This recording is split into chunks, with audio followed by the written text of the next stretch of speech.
Fala galera, hoje então eu vou falar sobre o discurso do Grande Inquisidor. Se liga aí.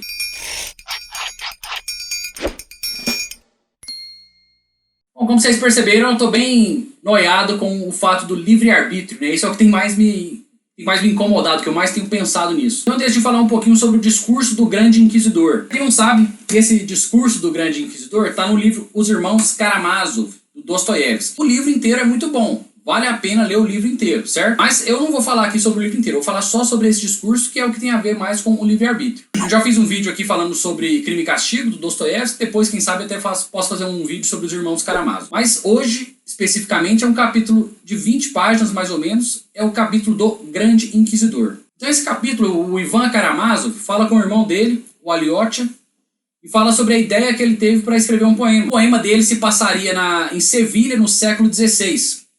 Que é a época do auge da Inquisição Espanhola, certo? E nessa ideia que ele tem para o poema, Jesus teria voltado para a Terra e as pessoas começam a reconhecer que ele era Jesus simplesmente por uma áurea de amor que ele emanava, e ele começa a fazer alguns milagres assim, em frente à igreja. De repente chega um velho de 90 anos, ela é a descrição que o Dostoiévski fala do Grande Inquisidor. Um velho de quase 90 anos, alto e ereto, rosto ressequido e olhos fundos, mas nos quais um brilho ainda resplandece, quase como uma centelha. E esse inquisidor manda prender Jesus Cristo, certo? Isso é a ideia do poema que ele tem, essa é a ideia do poema que o Ivan tem, certo? E aí esse inquisidor manda prender Jesus Cristo e as pessoas obedecem. Porque apesar das pessoas reconhecerem que aquele cara era Jesus, elas têm mais medo do que a Inquisição pode fazer do que amor a Jesus, né? Então o medo delas vence e elas prendem Jesus, certo? Depois o inquisidor desce até o calabouço e vai conversar com Jesus. Nessa conversa, ele fala sobre as 3 tentações que Cristo teve no deserto. Quais foram essas 3 tentações? O diabo tenta ele a transformar a pedra em pão, né? E ele responde, eu anotei a resposta de Jesus aqui, peraí. 2000 anos depois. Mais vale o pão da vida eterna que as pessoas receberão no céu, certo? Além disso, ele fala para Jesus pular de um abismo para testar a fé divina, né? E, em tese, se ele de fato fosse filho de Deus, Deus resgataria ele, não deixaria ele morrer se ele pulasse de um abismo. Mas Jesus responde que só o fato dele precisar de uma prova, só o fato dele querer um milagre, dele testar o amor divino, já seria, em tese, uma falha na fé dele, né? Seria um defeito da fé.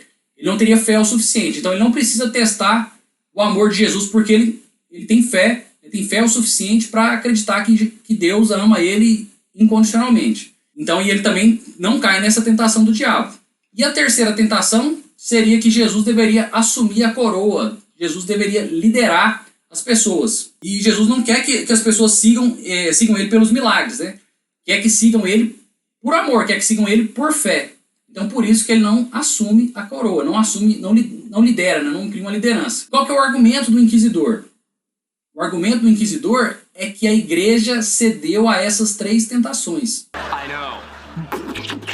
Porque se você for pegar a rigor, a igreja é sustentada pelos fiéis, né? O dízimo, o dinheiro que você coloca lá na caixinha. E a igreja tem várias ações humanitárias de distribuir alimentos. O pão mundano, né, que eles doam para muitas pessoas.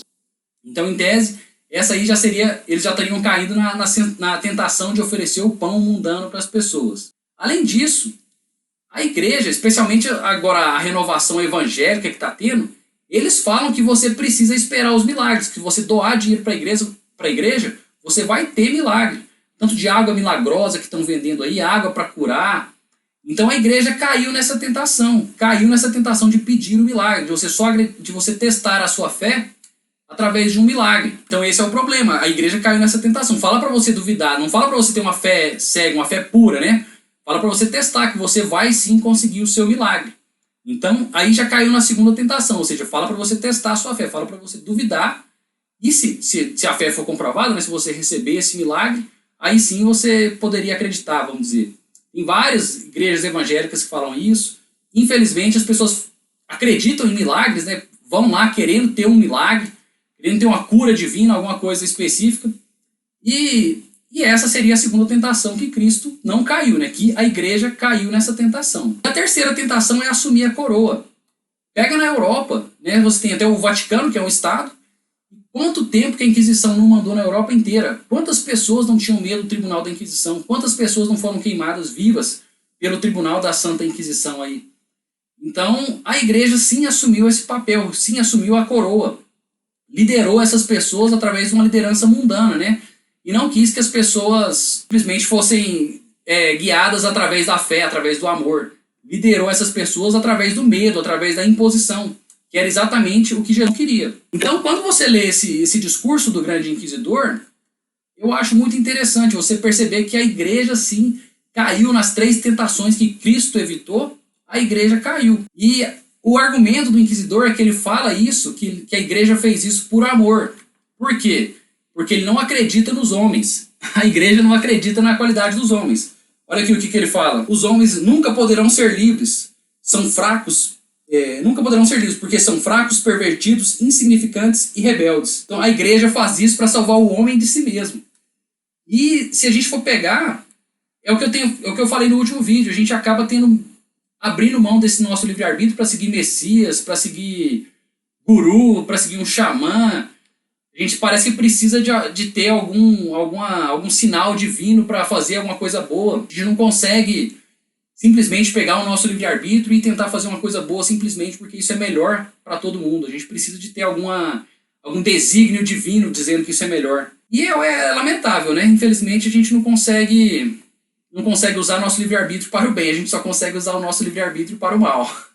E se a gente vê a situação que o mundo está hoje, com tanto de fome, tanto de guerra que tem aí, não tá dando certo esse livre-arbítrio mesmo, né?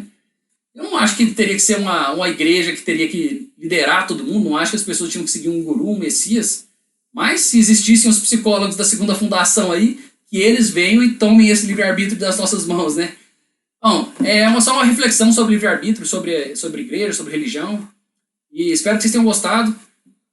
Deixem nos comentários o que vocês acharam. Leiam Os Irmãos Karamazov, é um puta de um livro. Até a próxima. Semana que vem eu devo falar um pouquinho sobre um documentário do Netflix que chama sobre psicodélicos. Um documentário sobre psicodélicos no Netflix que é bem bacana. Um abraço a todos, tudo de bom e até mais.